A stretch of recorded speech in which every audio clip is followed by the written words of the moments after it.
7 मई की सुबह पूरी दुनिया की नजरें एक ही खबर पर टिकी थी। भारत ने पाकिस्तान के खिलाफ ऑपरेशन सिंदूर को अंजाम दिया था।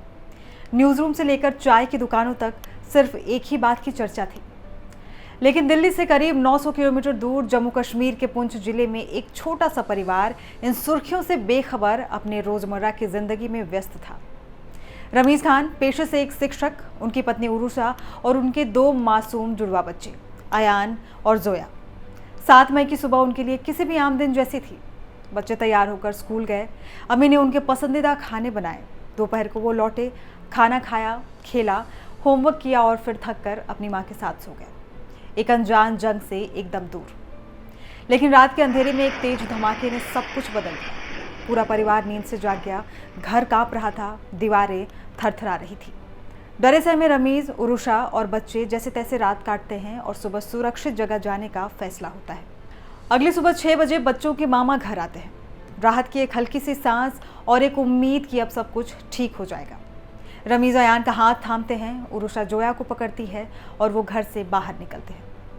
वो सिर्फ कुछ कदम ही चले थे कि अचानक एक जोरदार धमाका होता है। चारों तरफ चीख पुकार मच जाती है, धुआं, खून और वो मातम जिसकी किसी ने कल्पना भी नहीं की थी। जब उरुषा को होश आया तो उनके सामने उनकी बेटी जोया खून से सनी, शांत और अब इस दुनिया में नहीं थी। वो चीखती हैं, पति और बेटे को खोजती है।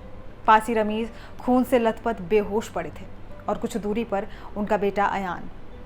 एक शख्स था जो उनकी टूटती सांसों को बचाने की नाकाम कोशिश कर रहा था, लेकिन अयान भी जा चुका था।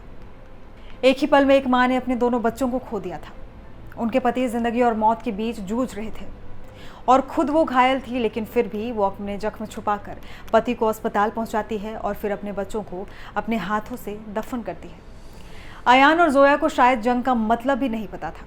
उन्हें तो बस स्कूल जाना था, खेलना था, अपने सपने पूरे करने थे। 12 साल पहले जब इनका जन्म हुआ होगा तो पूरे घर में खुशियों की लहर दौड़ी होगी, पर इस नफरत की जंग ने सब कुछ छीन लिया। बच्चों की मौसी ने बीबीसी से बात करते हुए बताया है कि सीज फायर तो हो गया, पर जो खोया है वो लौटेगा नहीं। अगर दोनों में से कोई एक भी बच जाता तो शायद हमारी बहन को जीने का सहारा मिल जाता। रमीज खान की गलती सिर्फ इतनी थी कि वो अपने बच्चों को अच्छी तालीम देना चाहते थे, इसलिए पुंछ में स्कूल के पास ही एक किराए का घर लिया था सिर्फ 2 महीने पहले, पर वही घर उनके लिए काल बन गया। सीज फायर के बाद पाकिस्तान में जश्न मनाया गया, लेकिन ये जश्न किस बात का? क्या 2 साल की आयशा नूर की मौत का जश्न मन रहा था? क्या अयान और जोया की लाशों पर खुशियां मनाई जा रही थी? भारत पाकिस्तान के बीच छिड़े इस जंग में सिर्फ सीमा पर सैनिक नहीं मरे। इस जंग ने बच्चों के सपने, माँ की ममता और एक बाप की उम्मीदें भी मार डाली।